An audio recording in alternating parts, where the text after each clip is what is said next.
সে কারণেও মাননীয় প্রধানমন্ত্রীকে ধন্যবাদ দেই যে এটি একটি বিরল দৃষ্টান্ত তিনি স্থাপন করেছেন।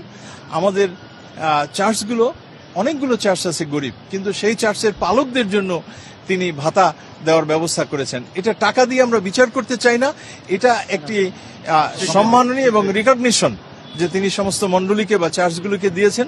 সেই কারণে আমরা মাননীয় প্রধানমন্ত্রীকে আন্তরিকভাবে ধন্যবাদ জ্ঞাপন করেছি। ট্রাস্টটা যেন পুনর্গঠন করা হয়, এই দুটি বিষয়ে গুরুত্ব ছিল এবং মত বিনিময় ছিল, এবং আমরা অত্যন্ত খুশি এবং একথা বলতে চাই মাননীয় প্রধানমন্ত্রী আমাদেরকে আশ্বস্ত করেছেন এবং তিনি আমাদের জন্য প্রয়োজনীয় যেটা করা দরকার সাধ্যের মধ্যে এটা করবেন। আরেকটি দাবি আমাদের ছিল, তার ভিতর প্রথম দাবিটি ছিল যে পুনরুত্থান দিবসটি যেন জাতীয়ভাবে ছুটির দিন ঘোষণা করা হয়।